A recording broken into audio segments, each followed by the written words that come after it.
I'm going to transition to our friend and colleague, Cheryl. Thank you. Thank you, everyone, for listening. Thank you so much.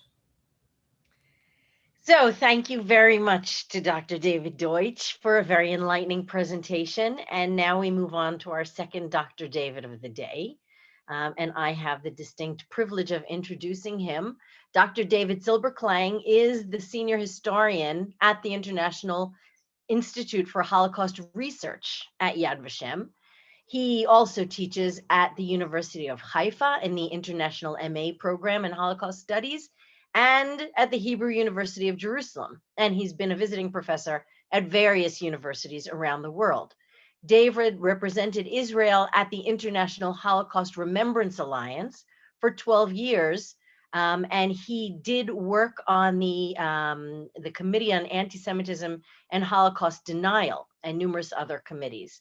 Among his past functions at Yad Vashem, David was editor of the scholarly journal Yad Vashem Studies for 23 years. He was editor-in-chief of publications. He was the series editor of the Holocaust Survivors Memoirs Project and chief historian of the Museum Development Project. So in that capacity, he wrote the extensive conceptual historical outline that served as the basis for our Holocaust History Museum at Yad Vashem, which is a terrific museum.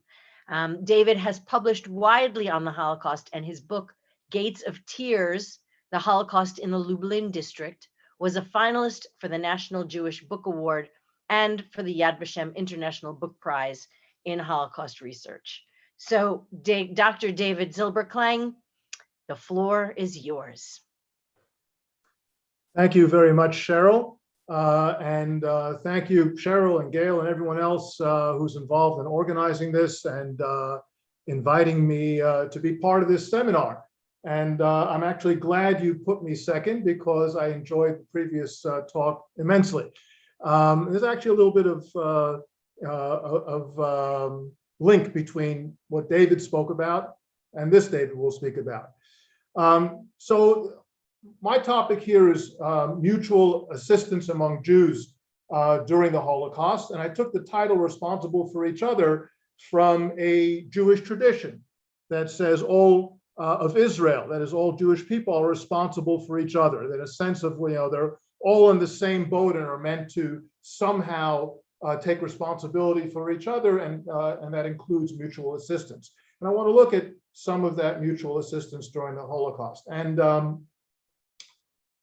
understanding Jewish reactions during the Holocaust and what the victims experienced and how they tried to cope in the most extreme and inhuman circumstances, I think is central to our efforts to try to understand the Holocaust. The Jews were, actors in the Holocaust. They're subjects of history, so that understanding mutual assistance is part of understanding their efforts to cope, and that's part of central to trying to understand the Holocaust. And it's a very human topic, often very moving, often very shattering. But at the same time, it's important to bear in mind, and I think that David Deutsch also was pointing at this among the many things he was pointing to, and that is, it's important to bear in mind that these are human beings. And when we look at mutual assistance, and I'll be giving us some illustrations, we have to bear in mind that as human beings, they're not angels, they're not superheroes. Maybe some of them were, but in general, these are people with human failures, human strengths, human weaknesses, who are trying to deal with a situation that was, of course, beyond their capacity to take control of. And within that, then, what were they trying to do? And what I would like to begin with, is this working? Yeah. What I'd like to begin with is to examine several aspects of mutual assistance during the Holocaust, efforts at mutual assistance. And first of all, with a particular case from Lublin. And for that, I'm going to share a screen. I want to begin with the story, an excerpt from a letter. I apologize for the poor quality of these photographs, but we don't have good photographs of these two people. I'm going to read an excerpt of a letter with you written by the man on the left, the man with the Hamburg hat, who was Rabbi Tzvi Elimelech Talmud, or Tzvi Hirsch Melech, as they called him in Yiddish. And he wrote a clandestine letter to his friend, the thin man on the other side, on the right, Chaim Aryeh Berglas. They're around the same age. At the time this letter was written, they're both in their late 20s or around 30 years old. These photographs are from the mid-1930s when they were rabbinical students in the famous rabbinical seminary, the yeshiva in Lublin, called Yeshivat Chachmei Lublin. And Rabbi Talmud, at the time of writing in October 1942, I'm estimating it was around October the 5th. The way I get that date is that he refers in the excerpt, not in the excerpt we're going to read, yes, in the excerpt we're going to read, he refers to having received a letter from another rabbi at the very end of the Sukkot holiday, the holiday that falls usually in the Jewish calendar, end of September or during October of 1940, during October of the year, and that year it ended on October 5th. So I'm guessing he wrote around then, maybe a day later, something like that. Now, I want to put us in context before we read, historical context, before we read that excerpt. Lublin was a city that prior to World War II had somewhere in the vicinity of 40,000 Jews who constituted roughly 1/3 of the population of the city. By the time this letter was written, more than 90% of those Jews were dead. And Rabbi Talmud, who was then among maybe 3,500 Jews still living in a remnant rump ghetto in Lublin, had already experienced the murder of all those Jews, most of them in March and April of 1942. And then another 1,000 had been taken out and shot by the Germans in the beginning of September 1942. So when he wrote this last letter that we know of, that he was able to write to his friend, Rabbi Berglas, in the beginning of October of 1942, he was writing with that in mind. And his letter, if we were to look at the full letter, it was written in, first of all, in beautiful rabbinic Hebrew. And I'll explain something about rabbinic Hebrew also before we read the letter. Rabbinic Hebrew is not just excellent Hebrew, but it's a style of writing that includes Jewish religious sources in the writing itself as part of how you phrase your sentence. And in the excerpt we're going to look at, there are a few examples of that I'll explain as we read. But Rabbi Talmud was able to maintain a clandestine correspondence with other rabbis and other friends of his scattered around Poland. And in this letter, we're going to read the excerpt from, he refers to this particular man with whom he was in contact. The Hasidic rabbi known as the Rebbe of Boyan, another town. His name was Moshe Friedman. This particular rabbi was known prior to World War II as someone who engaged in extensive charitable activity. That was like his calling card.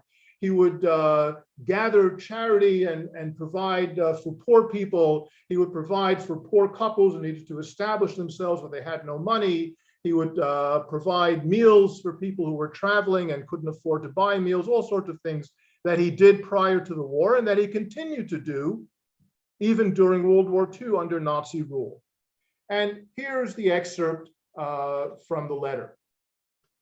And he writes, Rabbi Talmud, to his friend Rabbi Berglas, I received a letter on Shmini Atzeret, the last day of this Sukkot holiday, the holiday of the tabernacles, from the Rebbe of Boyan. During the summer, I was in regular mail contact with him. So there's this ongoing clandestine mail going back and forth between these rabbis. I apprised him of all the woes that we and the entire district endured. Now, Rabbi Talmud knew exactly what was happening to the Jews. He'd witnessed all the murder. The Jews of Lublin, like many Jews in the area, had been murdered in Belzec, the Belzec death camp. In fact, they were the first ones sent to the Belzec death camp, beginning March 17th of 1942, or they had been shot. Thousands of them had been shot in the streets during the roundups in March and April of 42, or after the end of that deportation in a wooded area outside of Lublin called the Krempiec Forest. And all this he's telling to his friend Rabbi Boyan. He'd already told it to Rabbi Berglass in an earlier letter. At the same time, I tried to help him with a certain sum, knowing that his condition is dire after most of his admirers and supporters were sent to a place that all who go to her do not return. Right? That's a quote from Proverbs. And this is that illustration of how they write in Hebrew, in this rabbinic Hebrew. This is not a religious text that he's writing. It's a letter, an informative letter to his friend. But within that, he inserts that part of a verse from Proverbs, from chapter 2, verse 19, as just a way of talking. And the way these kinds of insertions happen in rabbinic writing, when they write in Hebrew, could be just to continue their sentence in the way they wanted to say it, but using words from religious sources, whether it's the Bible or the Talmud, for example, or they could be using it by changing words in the source in order to make a point, or by using the source in the opposite of its meaning, something positive to say something negative or vice versa.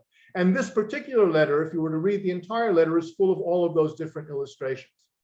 But then he goes on to, when he says they've all gone, the people who've been helping the Rebbe of Boyan, Moshe Friedman, they've all gone to a place from which no one returns. Of course, he's talking about they've all been sent to be killed. The Rebbe of Boyan at that time was living in the city of Tarnów, which is east of Krakow in southern Poland.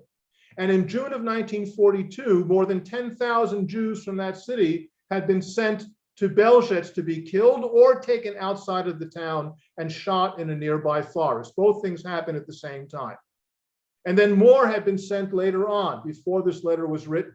So the people who had been helping the Rabbi Moshe Friedman were now all gone. And of course, the rabbi understands that his correspondent, Rabbi Berglass, understands the way he's writing.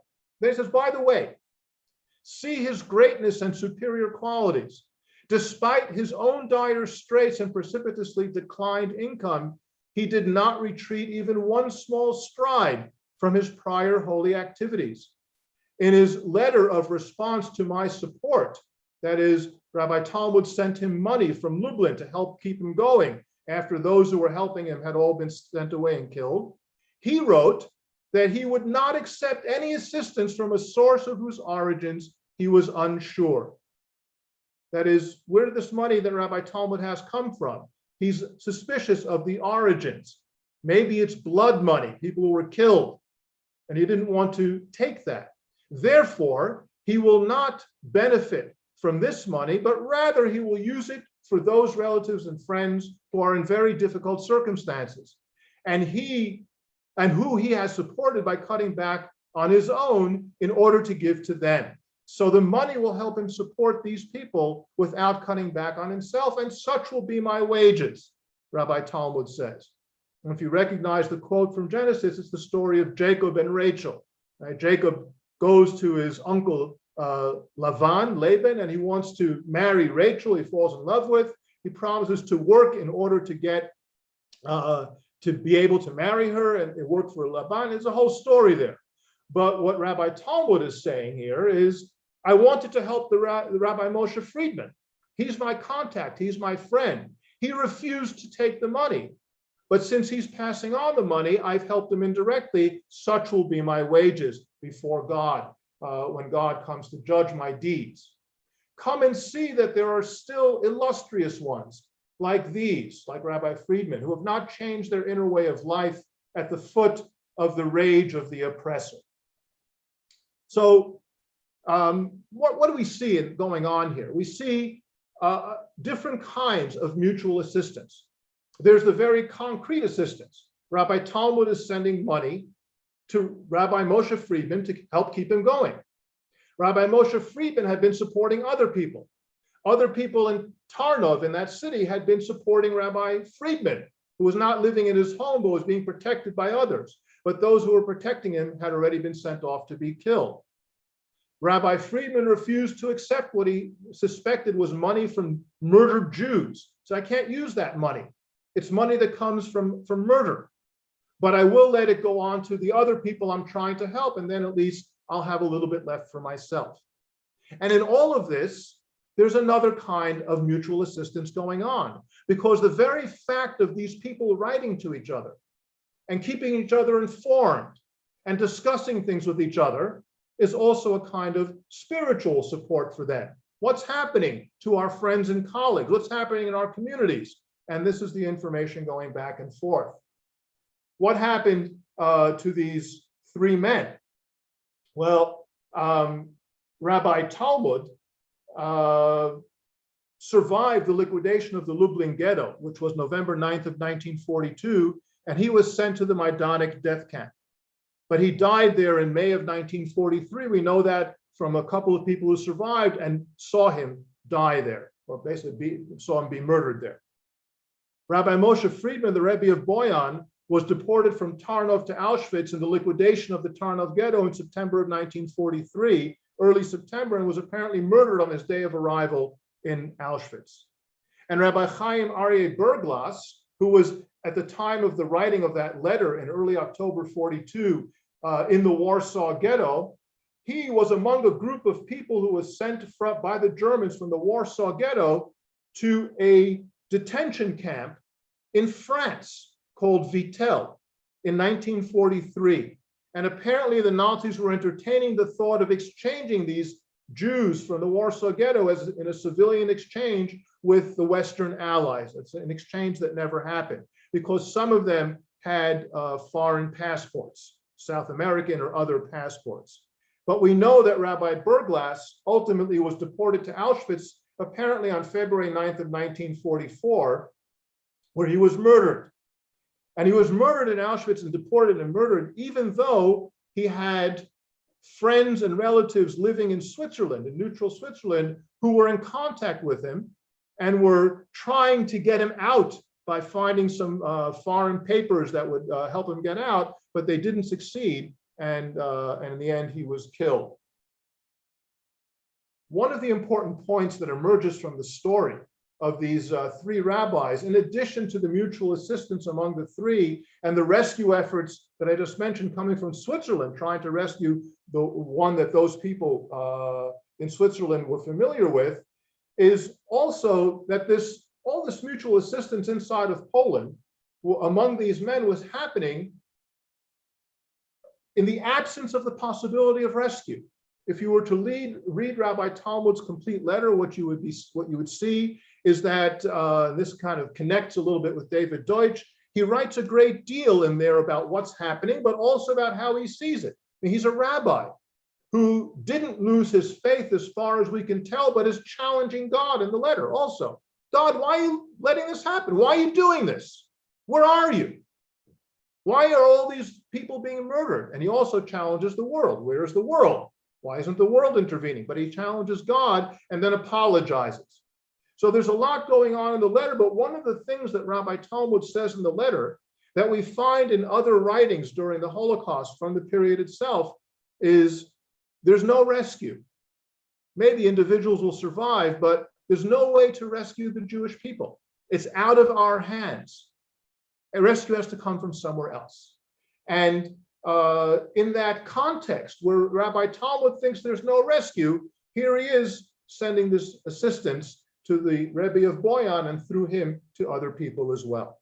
Now, in order to try to get a better understanding of the context of mutual assistance, I want to take a moment to just briefly look at something that all of us know. I'm not saying anything new to anybody in the audience here, but still just to put it on the table for us to bear in mind. And that is, first of all, what did the Jews face? And from there, I want to take a look at some of the dilemmas that Jews had to deal with.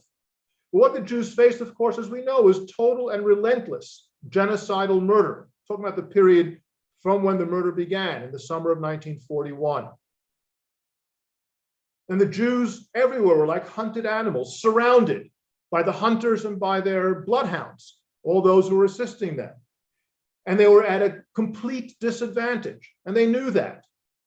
And in many places, in many cases, not everywhere, but in many places, in many cases, Jews were acutely aware that all around them was widespread indifference, even hostility, so that things that they might try to consider doing contain them, restrain them, because where will they go? Who will they turn to? They don't even know often who they can turn to. Of course, there were thousands, tens of thousands who did try to help Jews, but there weren't millions in most cases. And Jews knew that they faced overwhelming, impossible odds. And that's important for us to bear in mind. Not just that we looking back can say that, but they themselves were very much aware of that at the time. I mean, after all, who are these Jewish civilians living in whatever towns and cities they were living in? Who are they to take on the most powerful country in the world? Nazi Germany, the most powerful country at that time, and all those who were helping them. They were fully aware of that, fully cognizant of the fact that there's no way that they can take on or defeat Nazi Germany. And hence, mutual assistance, when it happened, very often happened without rescue as one of the goals, or at least not as a stated goal, yet it's happening. Not all Jews everywhere, but there's a lot of this kind of assistance going on, even when they recognize that rescue is not a goal and rescue is all but impossible. Within that, what kinds of dilemmas did Jews face? And I would say that, of course, there are so many, but I want to point to a few. Again, things that we're all aware of, but I want to lay out there for us to bear in mind, and then I want to go back to some illustrations of different kinds of mutual assistance and some of the dilemmas and issues involved. One of those dilemmas is perceptions, that is, Jews' perceptions of what the Nazis were out to do, which differ among different Jews in different places and different times, and change among individuals themselves over time. They might think one thing one day and then have a different perception of Nazi plans on a different day, depending on how things develop. And as the Jews were trying to figure out, what are the Nazis out to accomplish? What do they want? Because if they can figure out the Nazi rationale, then perhaps they can figure out how to deal with that rationale and increase their chances of survival.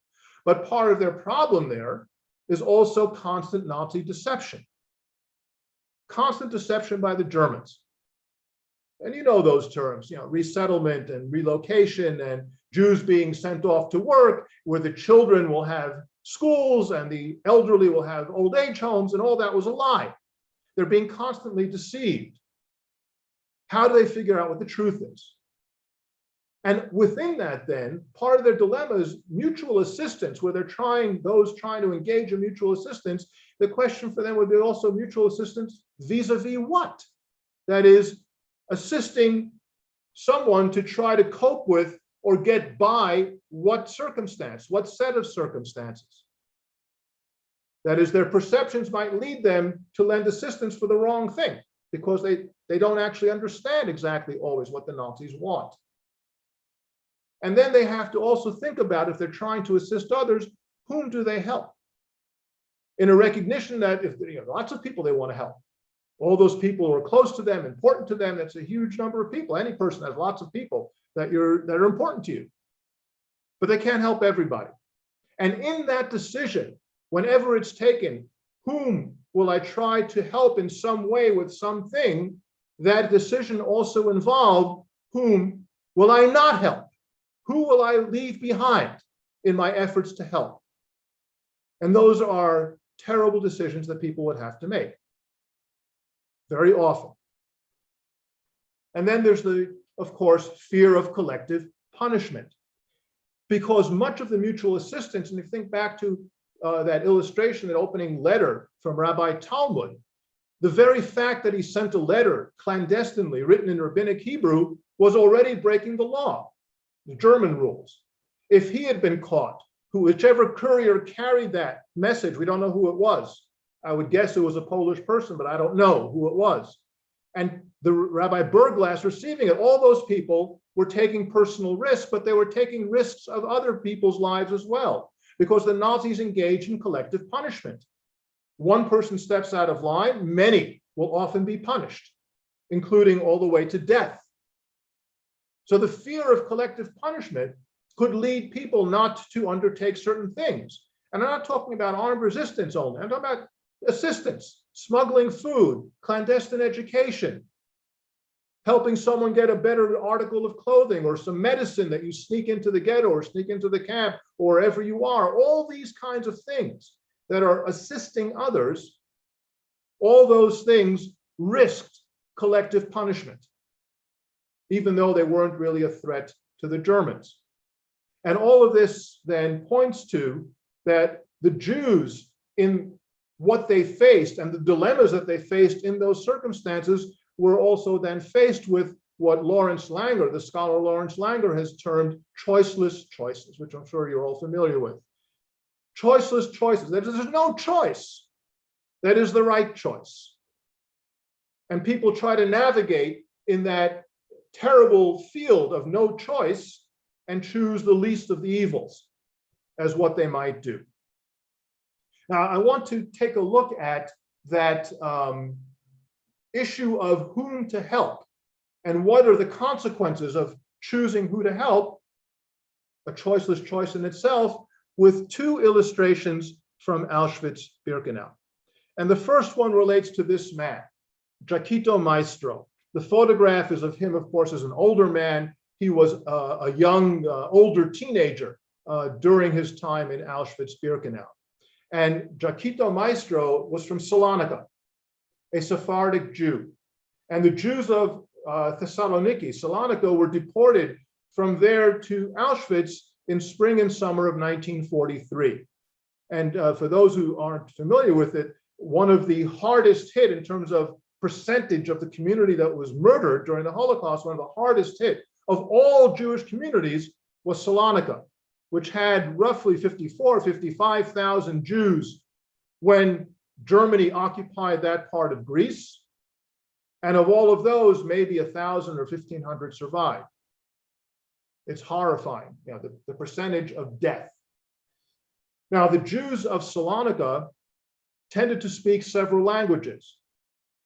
But among the languages that they spoke, they did not count German or Yiddish or Polish, which meant that or Hungarian, which meant that when they arrived in Auschwitz, they were at a disadvantage just being in contact with other prisoners, because most of the other prisoners spoke those other languages.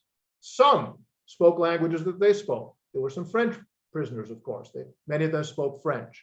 Jaquito spoke German fluently. He'd had working with Germans over as a young man, and he'd learned German. And therefore, he got a job that gave him access to lists that were composed by German work leaders and by prisoner work leaders of who worked in what place, as well as access sometimes to lists of which of these workers after a selection were going to be sent off to the gas chamber because they were no longer useful. They were too weak, they couldn't work anymore. All these lists were made, of course, based on numbers on the people's arms. What Jaquito did, and he's remembered by the survivors from Auschwitz who knew him, particularly the ones from Salonika, as the angel of Auschwitz. Because what he would do is try to take Jews off of the lists for harder labor and move them to easier work so they would increase their chances of survival. For example, not working outdoor in some kind of a lime pit, but working indoors, maybe in the kitchen or some other indoor activity, they're not exposed to the elements. And he emphasized the Jews from Salonika in moving people off of the bad lists and onto the better lists, because they were the ones at that disadvantage. They couldn't even communicate with most of what's happening around them. The problem with the story is, and he really is an amazing person, was an amazing person.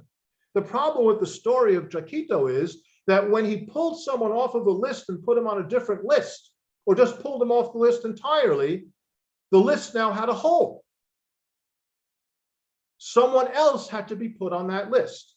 Now, he wasn't the one who put the people on the list, but it was clear to him in moving someone from one labor to another, or off the list for the gas chamber, so that maybe that person would have a few more days to recover from whatever was wrong and maybe go back to work and survive.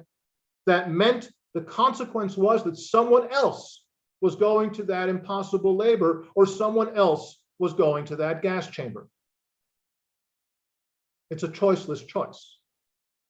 And it emerged here out of someone who's helping other people. He's helping other prisoners. He's saving their lives.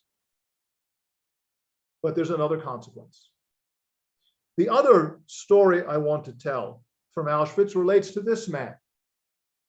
And I'm sure many of you know the story. Rabbi Tzvi Hirsch Meisels. He was a rabbi in Hungary, and he was among the Jews deported from Hungary to Auschwitz in the spring of 1944.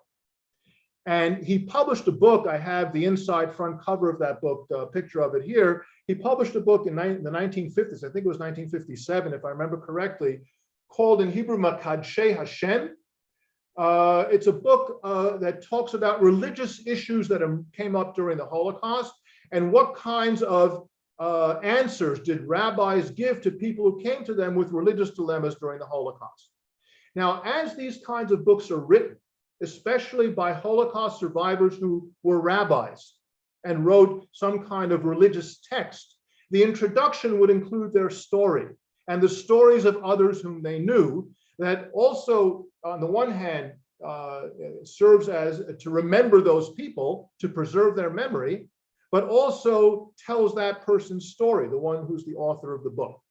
And in this book, in the introduction, he told several different stories, and one of them related to the period of the Rosh Hashanah holiday, the Jewish New Year, and the day before, the eve of the New Year, September 18th, 1944, and the first day of the New Year on September the 19th.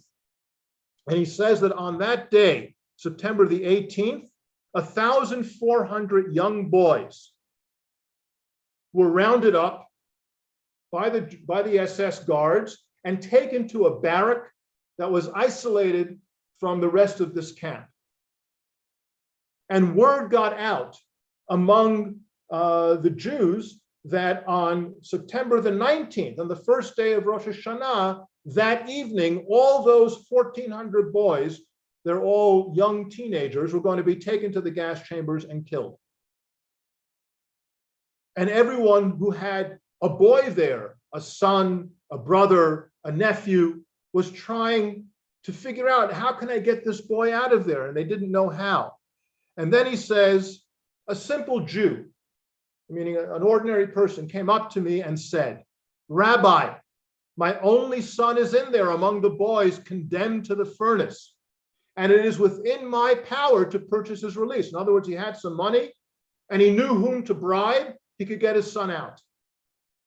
Since we know without any doubt that the kapos will take someone else in his place, tell me what the law is according to the Torah. Am I allowed to redeem him? Can I redeem my son? I shall act according to your decision. Rabbi Meisels was terribly shaken by the circumstance and by the question. And he tried to evade the question. He pleaded with the man. He goes on and he goes into a whole dialogue in his introduction to the book about what he was saying to the man and what the man responded. He said, don't ask me such a question. I can't possibly answer you when I'm standing here in Auschwitz. I don't have a clear head. I have no other rabbis to consult. I don't have all of my books that will tell me what the precedents are and how I can rule in such a thing. I can't answer you.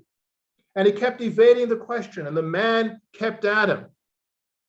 And he says, but the man wept greatly and begged me very much. He said to me, Rabbi, you must tell me what the halakha says now. And I, in turn, Rabbi Meisels, pleaded with him, release me from the question. But he continued to beg me, trying to make me give him a clear answer. And when he saw that I stood my ground and did not want to give a halachic ruling, he answered me with emotion and with tremendous inspiration. And you can imagine what it was that the man said. He said, Rabbi, I've done my duty as the Torah requires of me. I brought my question before the rabbi. There's no other rabbi here. And if you can't answer that it is permitted for me to redeem my child, that is a sign that you are not completely sure the halakha permits this. If it were permissible without any doubt, certainly you would tell me so. You would tell me to rescue my own son. To me, this means that according to the halakha, it is forbidden. And I accept this with love and joy, and I shall not do anything to redeem him, because that is what the Torah commanded. Now, of course, this dialogue is recreated by Rabbi Meisel's, more than a decade later.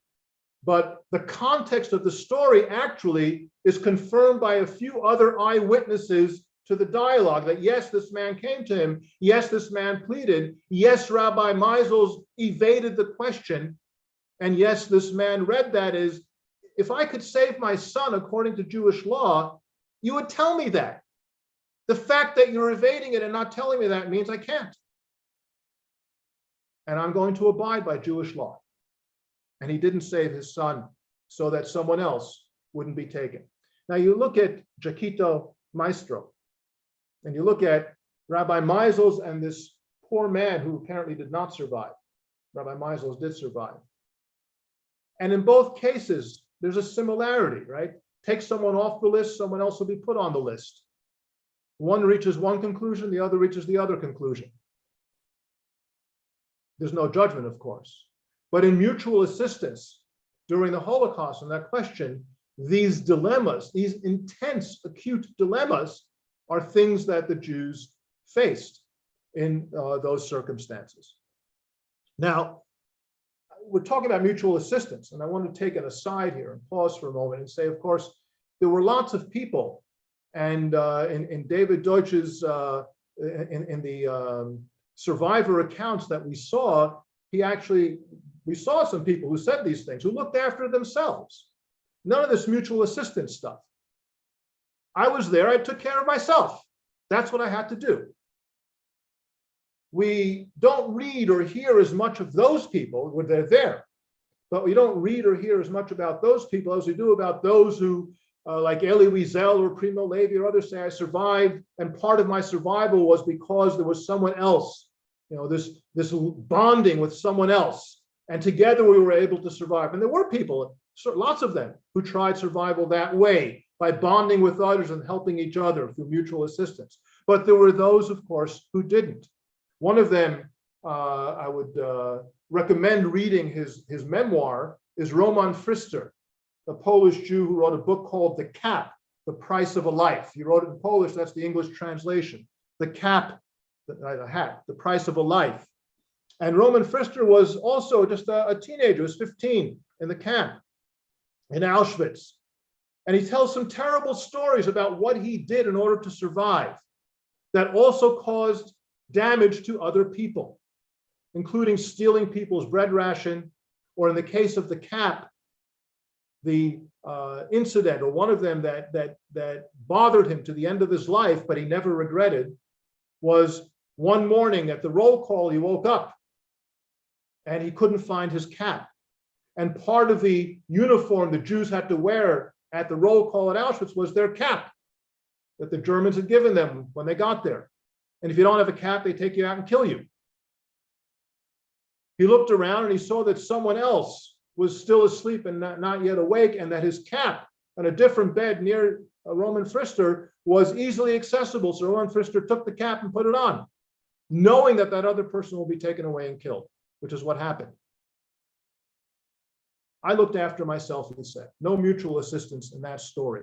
There were people like that. There's some research about those people by Israel Gutman and others. We need to bear that in mind too when we talk about mutual assistance. When I said in the beginning, they're human beings with ordinary human emotions and human failings and human strengths and so on, we have to bear that in mind. Now, I said that in most cases, the mutual assistance was without, or many cases, without rescue as one of the goals because it was impossible. But there are many ways to try to assist people.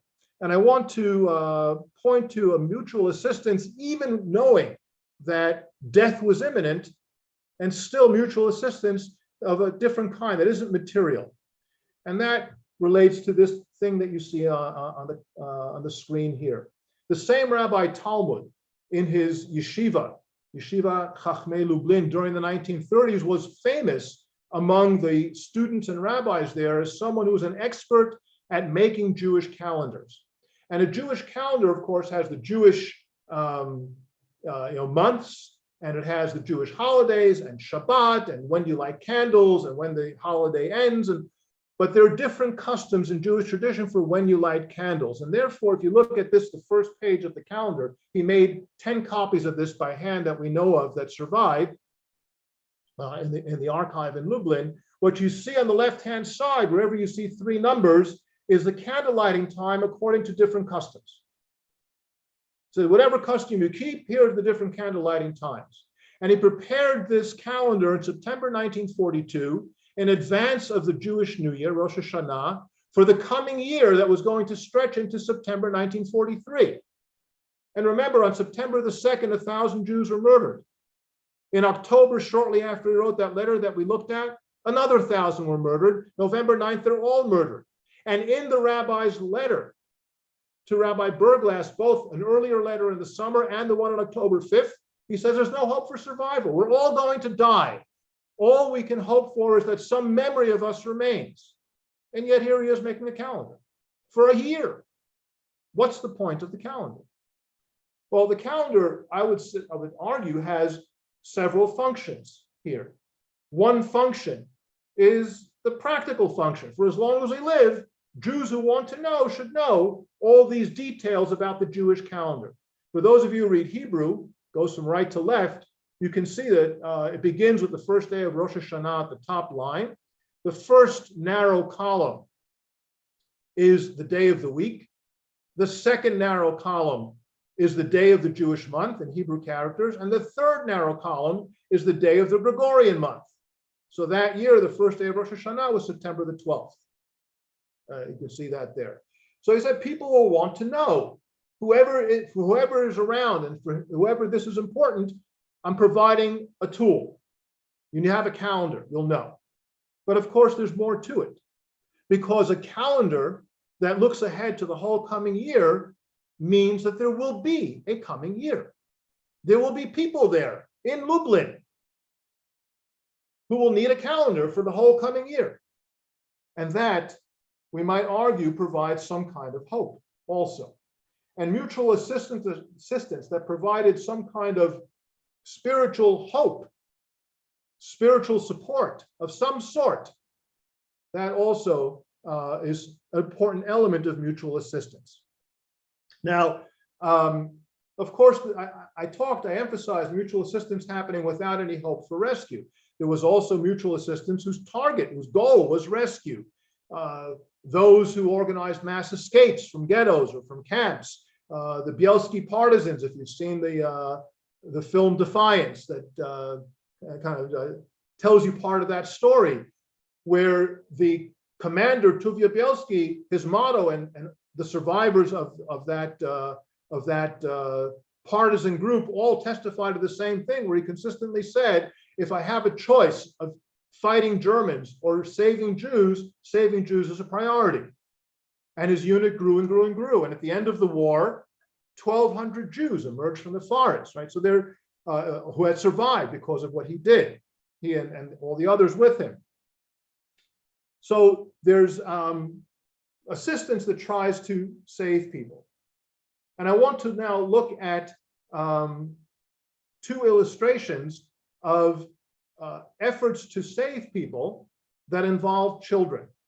And one of them is not very pleasant, and I'm warning you in advance, but that's not going to be the conclusion of it. And the first case goes to France.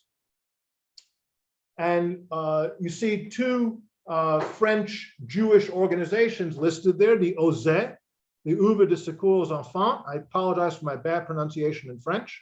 The Children's Aid Society, which was a pre-war Jewish social welfare organization run by women, mostly, social workers and teachers and daycare workers and people like that.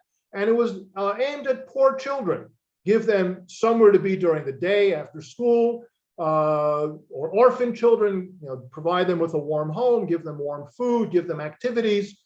That's what it was before the war. During the war, the Azeez continued to operate. Once the deportations, the roundups and deportations began in France in the spring of 1942, this social welfare organization run by teachers and social workers changed its modus vivendi and became a rescue organization that worked together with the second organization, and that was the Jewish Scouts organization, Éclaireurs Elite de France. And the Jewish Scouts became part of the Jewish underground, which was affiliated also with the National French Underground. And together what these two organizations did, but it was the OZ that led the way, was to take children whose lives were threatened with roundups and deportations, or whose parents had been deported already and they were now alone, take them and bring them to children's homes far away from the eyes of the German or French police, way up in the mountains and remote areas, and give them over there some kind of warm surrounding and some safety. And when they were no longer safe, they felt that these children were being threatened, then the same organization began smuggling them over the border with the assistance of the Jewish armed resistance organizations, mostly over the border to Switzerland, or some over the border to Spain, or even more of them being hidden with French Catholic farmers in southern France, who were known to be anti-Semitic, but still were willing to hide children. And said, Jews are Jews, but these are children, we'll hide them. So we have a mutual assistance that became a transition from give these poor children or orphan children a warm place and food and care to let's rescue them, let's save their lives. But then that brings me to a different story. The story of a group of children, a small group of children in the small Polish town of Hrubieszów in southeastern Poland. And in Hrubieszów, it was a town that before World War II had about 5,500 Jews out of a total population of 9,000. So the Jews prior to the war constituted a small majority of the town. And the next largest group in the town were ethnic Poles, and the smallest group in the town before the war were ethnic Ukrainians, all of them Polish citizens, of course. And most of the Jews were killed by the Germans, either in the streets or in the Sobibor death camp in June and October of 1942. And after that, there was a remnant forced labor camp where Jews were housed in a few streets in what remained of the ghetto. And there were about 100 Jews working in this forced labor camp. Of those 100 Jews, 50 of them were sent to a different forced labor camp north of Hrubieszów, quite a distance north, about 150 kilometers north of there, 70 miles or so north of there, to work. So 50 sent on July 3rd. And then on July 10th, the Germans are going to liquidate the camp, that is, shut it down, and send the next 50 away. And they rounded these Jews up, the remaining 50, brought them to the town square. And as the Jews were waiting to board the vehicles that were going to take them, these trucks that were going to take them north to this new camp, all of a sudden the Gestapo commander, a man named Waldner, came in with some of his men, escorting 10 children. These Jews, for all those months, since the liquidation of the ghetto in October 1942 until July 1943, it turned out had been hiding around 10 children in all sorts of hideouts inside these few buildings they lived in. And they fed them and they took care of them and were hoping to save their lives. And now when they were in the town square about to board these trucks, they thought maybe these children will be able to get away because the Germans don't know about them. And it turned out the Germans did know about them and simply waited for the right moment to deal with it. And then according to the post-war testimony of one of the survivors who witnessed this, he says, he wrote, "Do these children belong to anyone here?" The chief asked. A couple in our group were the parents of two of the children. It was a tragic moment. They knew that if they admitted to having hidden the children from the Germans while they were living in the camp, they would be killed. And nothing could save the children anyway. There was silence. No one claimed the children. And then what is not written as a quote, but in the memoir, but is mentioned by Jews who were there and survived to the end of the war, was that Waldner, the Gestapo commander, then, after trying several times to get the adults to take the children from whom they were responsible and claim them, he then turned to the children. Okay, every child, go to your parent or your guardian, whoever's taking care of you. And nobody moved. And he repeated that several times. And there was silence. Nobody moved. The adults were then loaded onto the trucks and they were driven to the other forced labor camp that was north of there, a place called Krichuv. And after they departed, the children were taken out to the Jewish cemetery and shot. It's a horrible story. But one of the things that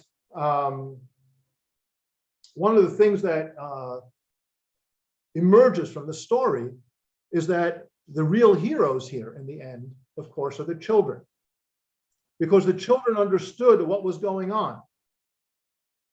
And in understanding what was going on and that there's no rescue here, they sacrificed their lives to rescue the adults. Hi, David. This is your 5-minute warning. Hey, I'm coming to the close. Thank you. But I don't want to end on such a horrible note. And therefore, I want to conclude with this last story. And it connects to one of the artifacts near the end of our Museum of the History of the Holocaust in Yad Vashem. It's a story of mutual assistance through basically imagination. And I want to tell the story of a group of 8 women who had been in Auschwitz. Most of them were Hungarian Jews, and 1 or 2 maybe were Polish Jews. The Hungarian women had known each other before they arrived in Auschwitz, and the others had joined them in Auschwitz, and they became a group that always were together in Auschwitz. Then they were deported from Auschwitz, when Auschwitz was being shut down, to the Ravensbrück concentration camp in Germany. And there they worked in the Siemens factory. And they managed to stay together. And the 2 women, I'm going to close the share screen in a moment, the 2 women who I'm relating to are the 2 whose names are there. Their maiden names were Judith Aufrichtig and Edith Gombosch, both from Hungary. But I met Judith as Judith Taube, and Edith married someone named Pe'er. So those are their names. And let me then conclude the story here. And the story was that these women managed to stay together in their workplace in Siemens. And as all of them told the story, what kept them going was, first of all, that they bonded together and gave each other, a moral support, but also because the way they got through the day every day was by fantasizing about huge banquets that they were going to cook and going to eat. And as Judith Taube told the story at an event at Yad Vashem to me in February 1995, I just was escorting her at this event. She told the story. She said, only one of us knew how to cook. The rest of us didn't know anything about cooking. And if you ever tried to cook any of our recipes, you would surely get a mess. But because we were all young, everything was topped with whipped cream and cherries and things like that. And that's how we got through the day. And then Judith became ill, and she was sent to the infirmary. And he had to get out of the infirmary in Ravensbrück within a week or so, or else they took you out and killed you. And she said on her first day in the infirmary, her friends came to visit her at the end of the workday, and they had put together some kind of satchel a little wallet or something that they had sewn together from scraps they found in the camp, and inside was a note. And I want to read to you the note. I didn't put it on the screen, but let me read you the note. The note says, "Dear Julie, I'm very sorry that we didn't spend the day together in our lovely hall and didn't have our meals together, so that you'll get at least some mental pleasure from our meals. I'll give you the details of today's menu. Breakfast, Carlsbad style breakfast, eggs, butter, cheese, and jam. Brunch, at 10 o'clock, we had yogurt and langos, which is a Hungarian fried bread, and a radish. Lunch, potato soup with sour cream and laurel leaves, asparagus and sour cream and breadcrumbs. Sunny side up egg and beef and tomato sauce with macaroni, fried apple and vanilla sauce. Afternoon, meaning 4 o'clock tea, chocolate milk with whipped cream and egg bread and with almonds and a hornet's nest, which is a kind of Hungarian cake. And supper, marrow, fried potatoes with onions, salad with green onion, little cookies and black coffee and fruit. We gorged ourselves with clary, which is a liqueur. We were greedy and we ate everything. But to make it up to you, we saved you our bread." And inside that satchel, they'd all given her their portion of bread. And for the next week, they came every day and they brought her their portion of bread. And that indeed helped her recover. She got out before a week was up. She rejoined her friends and they all survived. Now, when Judith Talbot told this story at Yad Vashem in February 1995, she concluded by saying, after the war, we all lost contact with each other. And Edith Gumbush was my best friend in the group, but we all went our separate ways. I wonder if she's still alive. Do you think you can help me connect with her? Well, I won't go into the story because we're out of time, but it turned out that within a few months, Yad Vashem was able to connect her with Edith Gumbush, who had moved to Australia, reconnected them. And sometime after that, Edith came to Israel to visit with Judith, and they were reunited in that way. Mutual assistance during the Holocaust. I'll leave it with that. Thank you. And now, if there are questions or comments from anyone. Thank you so much. And I know that Morgan will begin to pose some of those questions, and please don't hesitate to still write them to us. And Darren, I'm sorry, the pressure is on because your students ask so many wonderful questions. So hopefully they have some too. Morgan, thank you. Sure. And just a quick note that the Pleasantville students actually had to go to a meeting at school, so they're no longer. We told them most of the recording. Okay. I lost that. Okay, yes, so we do have a few questions in the chat that were sent to me privately. So the first one is, when teaching about the Holocaust, how do you suggest we introduce, that you mentioned earlier, Lawrence Langer's concept of choiceless choices? How to introduce it? I think there are various ways, but I think introducing it, first of all, by looking at the Holocaust through the perspective of the Jews, who, not only the Nazis planned this and the Nazis did that and their helpers helped them do this and that and the other. That's the framework. But then what does it look like from the ground up among the Jews? And when you, if you can describe what it looks like among the Jews, then when you get to saying something about choiceless choices, so what can the Jews do in these circumstances? It kind of becomes clear that they're really hamstrung in terms of what options they have in most cases. And all options in many cases are bad options. So I would go through looking at it from the Jews' perspective, basically. All right. And along with that, as a result of your research, do you have suggestions for teaching about the concept of indifference? I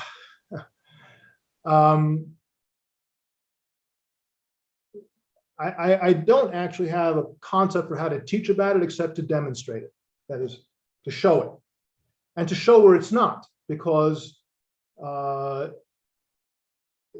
what Jews faced and others faced, I mean, other victims of the Nazis faced similar things depending on where and when and the circumstances, is that most people were indifferent on a basic level. I don't want to get involved. I'm not going to take any risks. It's someone else's problem. I have to look after myself, all these kinds of things. And certainly if it's the Nazis or their partners who are in control, wherever we're talking about, then certainly you might be taking a risk in anything you do. And I'm relating, when I'm talking about indifference, to those people. We tend to use the word bystanders, but I use it very cautiously because, as many scholars have pointed out, especially in recent years, there were no bystanders, because the Holocaust was happening on the doorsteps of people. There's those who are not the ones who are committing the crimes, and those who are not the ones designated to be the victims of the crimes. Everybody else, if they're there on the scene, then they're witnessing the scene, and they're no longer bystanders, happening sometimes literally on their doorsteps or next door. But in the sense of bystanders, there's that third group who, at least at the beginning of the crime, are not the ones committing it or the ones against whom it's being committed. Most were indifferent, or at least inactive. It's hard to say indifferent. I mean, maybe somebody prayed silently for the, for the well-being of somebody else. We'll never know about that, who did something like that. There were those who were genuinely afraid of what the Germans might do to them. But I think that part of what we need to point out is that among those who were that third group that we call, I would say in quotation marks, bystanders, there were those who made decisions. All of them made decisions of one sort or another. Among them were those who made decisions to join the perpetrators in one way or another. I wouldn't have done this myself, but once they're doing it, I'll seize the opportunity. I'll take that Jew's home. I'll take that Jew's clothing. I'll help round the Jews up, and I'll get a reward, or whatever it might be. And there were others who helped a little bit, helped the Jews a little bit. I won't take you in. I can't hide you. I can't protect you. But here's a loaf of bread, and I'll tell you where the Germans are right now, and go in the other direction, and don't come back. That's assistance, even if it's not long term and is very limited, but it's someone who didn't harm, but rather did something to help. And then there are those who saw everything everyone else saw and decided that in these circumstances, I've got to help somebody. Some tried to help an individual, some tried to help many. Many of them didn't know they were going to try to help until someone knocked on the door, or they stumbled upon somebody and helped without even thinking about it. And then that turns into a longer term helping. So I would demonstrate the indifference also here through the wartime records of people who observed, diaries, letters, what do they say, or reports that were written, but written by Jews or others who were observing the circumstances, and then also show that where does indifference end up? There are those who go in various directions, and in the end, being indifferent is something that was not a tenable option, really. Thank you. And so another question got in the chat was mutual aid or mutual assistance has a long history, and today there are many localized and organized mutual assistance efforts. Do you know of any systematic or organized mutual assistance efforts that existed within the camps, or was it more on a person-to-person basis? You're asking about the camps. Let me start with not the camps and then get to the camps.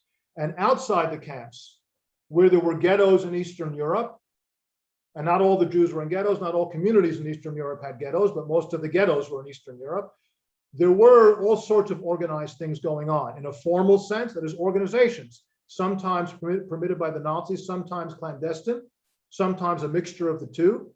So there were organizations that engaged in assistance, that organized medical care or food or education or whatever it might be, or passing information clandestinely. That's also mutual assistance.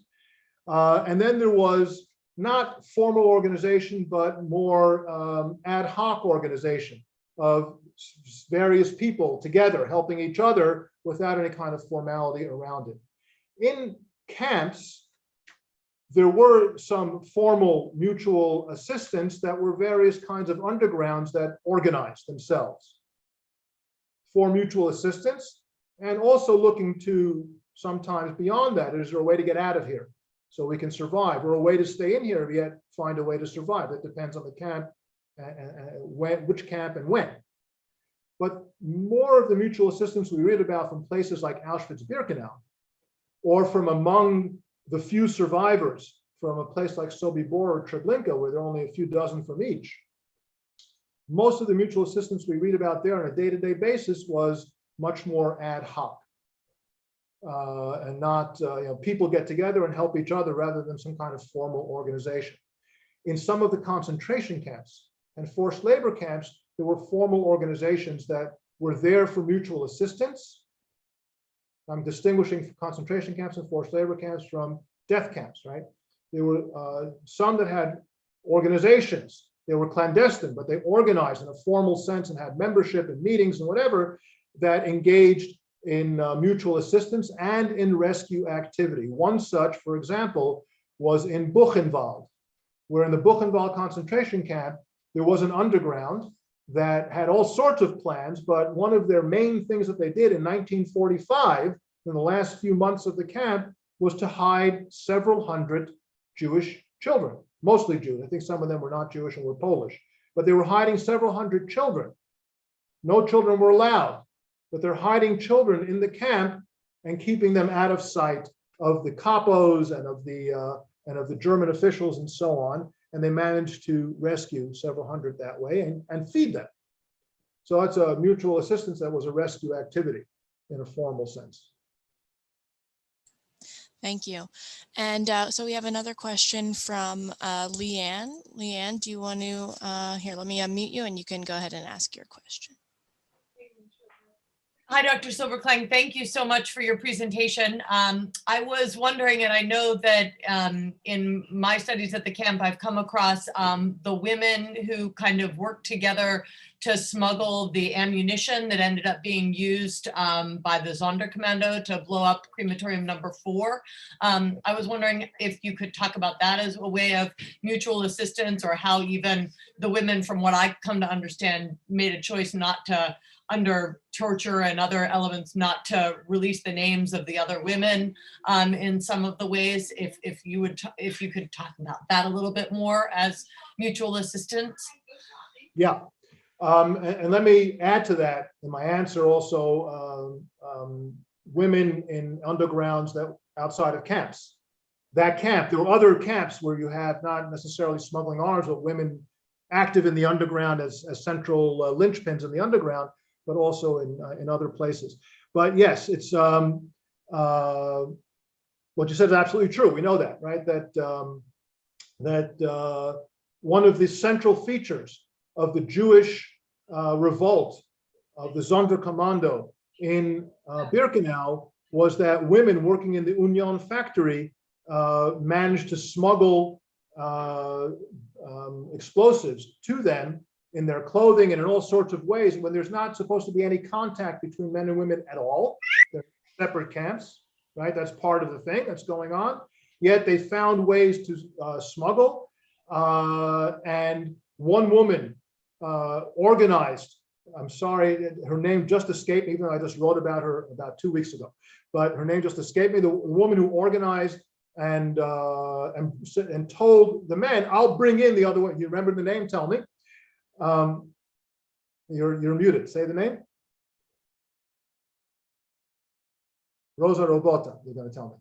Yes, Rosa Robota, who said, I'll organize it and I'll bring in, I read your lips, and I'll bring in the other women. And she did. And she got other women involved. And the Germans ultimately were able, after they put down the uprising, they were able to trace the source of the explosives to these women. They arrested 3 of them. They didn't find all of them. There apparently were more than 3 involved. And they arrested them, they tortured them. And indeed, the women didn't give up any names, because there were others who were involved besides the ones who actually exploded the crematorium, and all those who fled. There were a couple, 250 who fled and were caught and killed. But there were others involved, and these women didn't give up any names. Now, we also know, and there's literature about that that's been written, research and memoir literature. But we also know that, for example, in various Jewish communities in Eastern Europe and in Western Europe, there were women who were central in passing information, in passing supplies, both military type supplies and other supplies, documents, false papers, reports, whatever it might be, back and forth between different groups among Jews, but also for the non-Jewish undergrounds, those who might be helping Jews or those who are just fighting the Nazis. They were involved in all of that. I can give you a long list of names. I won't right now, just so we have time for another question or two. But there's a long list of names like that, and there's literature about them as well. Emanuel Ringelblum, in the underground archive of the Warsaw Ghetto, wrote a whole essay about the couriers, these women who looked not Jewish, quote unquote. They're blonde-haired and blue-eyed and spoke unaccented Polish, or at least not with a Yiddish accent. They might have had an urban accent, which was dangerous if you're wandering around among rural areas in Poland. But who traveled around and brought messages and arms and supplies and information back and forth, and a number of them survived. Most of them, like most everywhere, did not, but a number of them survived. Okay. Thank you. Dr. Silberklang, if I could actually follow up, a lot of the things that you're describing, I think a lot of us have traditionally, labeled as resistance and rescue. So I was just wondering if you could elaborate on how mutual assistance as a concept helps, more encapsulate like these instances that you're talking about. Okay, that's a good question. These are all good questions. I began by saying the concept of mutual assistance is not unique to Jews, but there's something in Jewish tradition that talks about all people being responsible for each other, and that Jews need to help others, right? People in need, right? People who physically stumble and people who are stumbling in a more broad symbolic sense. So wherever you look, you'll find Jewish communities throughout history that have all sorts of Jewish community charity organizations and things like that. So that sense of that Hebrew quote, Kol Yisrael Arevim Ze Lazeh, all Jews are responsible for each other. That concept is not unique to Jews, but it is part of Jewish tradition and carries through here. Not that all the people we talked about and all the illustrations we gave, people saying, oh, I remember that it says that somewhere in the Talmud, and that's why I'm doing it. It's just kind of built in. So I would say that a lot of the mutual assistance that we see going on during the Holocaust, first of all, is just basic humanity. Human beings, many of them, will help other human beings. Not everybody, but many will help other human beings. So it's just, Jews are human beings, so it's basic humanity. But part of it also draws on this long tradition that's built into how Jews see what being Jewish is. And I think, so in part, it's influenced by that too. So you'll see, I'm sure, mutual assistance among other people too, and maybe it's part of their long traditions as well. Because again, it's not unique to Jews, but for Jews per se, that's where at least many Jews would be coming from. Basic humanity that anyone has, but also that tradition that we see following through. And the fact that it holds up, that basic humanity and that tradition in the context of the Holocaust, the fact that it holds up for quite a few people, certainly not everybody, is in and of itself quite remarkable and says something about human beings that in the dire straits that we also need to bear in mind and can teach. Thank you. Thank you so much. So it looks like we have time for one more question, and then I think Gil wants to also mention project at Stockton. Irvin, do you want to ask your question?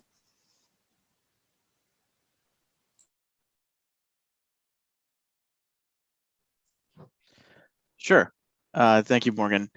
I know that the historian Peter Hayes is often quoted when talking about resistance and rescue.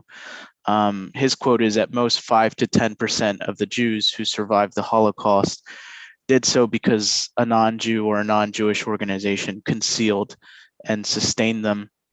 Does your research support or challenge this statistic?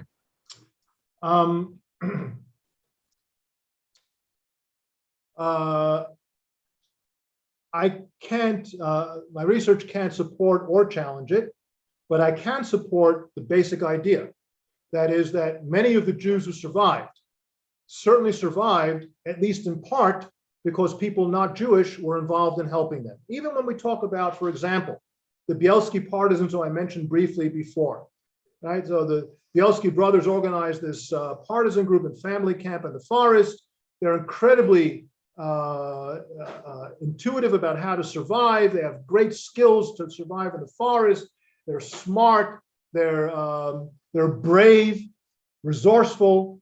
But without the help of the Soviet partisans in the area, some of whose commanders were viciously anti-Semitic, but without their help, it's doubtful that they would have survived, because where they were, for example, was the heartland of Soviet anti-Nazi partisan activity. In that area, where today is part of Belarus and northern Ukraine, northwestern Ukraine. And the rules of the Soviet partisans from the moment they got organized there in the spring and summer of 1942, the rule was no civilians in the forests. The forest is Soviet partisan territory, closed military area. Here come all these Jewish civilians, not just from the Bielskis. In that area of Poland, at least 25,000 Jews, some say as many as 50,000, were known to have escaped liquidations in ghettos and camps and made it to the forest. About half of them survived. Now, the Soviets say no civilians in the forest, and here are all these civilians. But some of them joined Soviet partisan units. They got a gun, they joined. So now they're not civilians, but lots of them remain civilians. In the Bielski unit, 900 of the 1,200 who emerged from the forest were civilians who didn't carry a gun. What happened? Well, that's also part of Bielski's skill. He convinced them, let us stay, we'll provide you with services. We'll cook, we'll tan, we'll whatever. We'll sew, and for everybody. And that'll, so they become part of the partisans. But that wasn't how the Soviet partisans envisioned it. And clearly, without the assistance of those Soviet partisans and their sometimes direct and usually indirect protection, well, none of those people would have survived. And you can look around, all around. So yes, Jewish survival in very many cases certainly had people not Jewish involved, either as the main rescuer or as someone helping out, but they're involved. My research doesn't give me a percentage, but that's important. But there's a flip side to that. And that is when we look, at least in Eastern Europe, from Poland eastward, Jews who survived ghetto liquidations and the first period of being in a forced labor camp or a death camp, and we're still alive after most have been killed, and that's a few 100,000 people, and try to flee, and we know of records of probably a few 100,000 who tried to flee and survive in late 42, 43, 44. The majority of them were caught and killed. And quite a bit of that was due to local people as well. And depending where, different people, different places.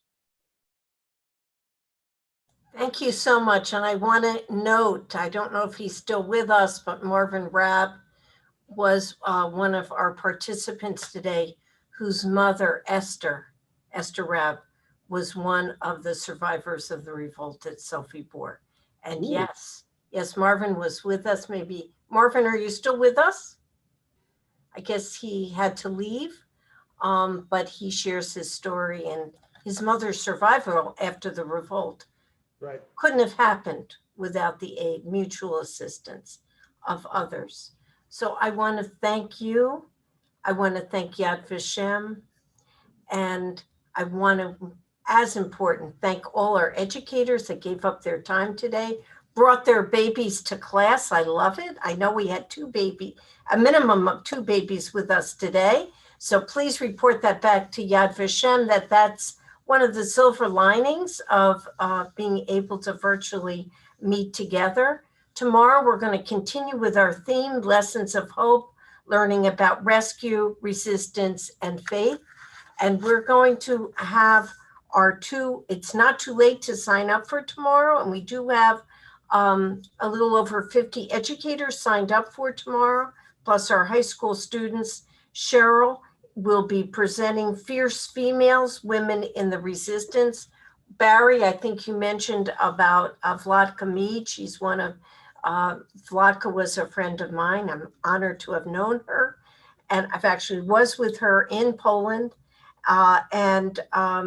Cheryl's presentation is titled Fierce Females, Women in the Resistance. And then we have Lori Gerson from Yad Vashem, who is going to show us nuts and bolts. We're going to get down and dirty with her, as I say, and she's going to help us in using the Yad Vashem resources, how we can bring that into our classrooms. The last 2 minutes, just an advertisement. We have a master's program here, a Master of Arts in Holocaust and Genocide Studies, headed by Dr. Raz Siegel. And if any of you are interested in getting more information, Morgan Irvin are going to put in the website my email address, and we will make sure you connect with Raz, and there are scholarships and aids available. Steve Marcus, who was with us today, if you all would put his email in, he is our director of our dual high school credit program. If you're interested in qualifying for your high school students to earn 4 credits, the credits can cost as much as nothing if you're a Title I school. In other words, some of your students receive free lunch. Otherwise, the credits are $100 each at a bargain price, and 99% of universities and colleges throughout the world accept those 4 credits. And we have Doug Servey with us, our director of our New Jersey Commission on Holocaust Education. So either Doug or Brianna, please put in the chat your contact information if anybody wants to contact them in Trenton. And they are our leaders in teaching Holocaust and Genocide Studies. And again, I want to remind you, we have bus money available if, let's hope we don't have another bump in the road having to do with this variant, having to do with the coronavirus.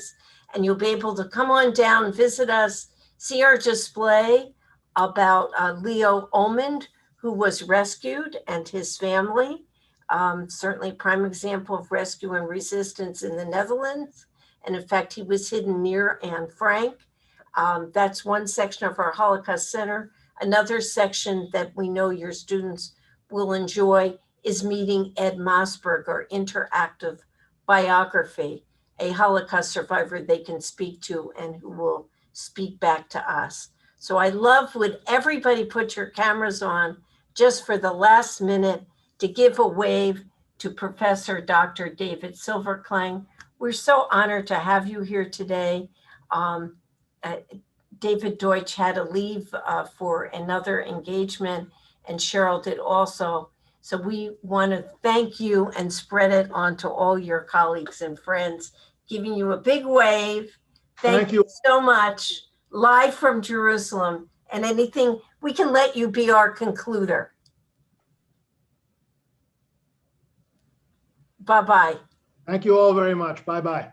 Thank you. Bye, everybody. Hope to see most of you tomorrow, or all of you tomorrow. Bye-bye.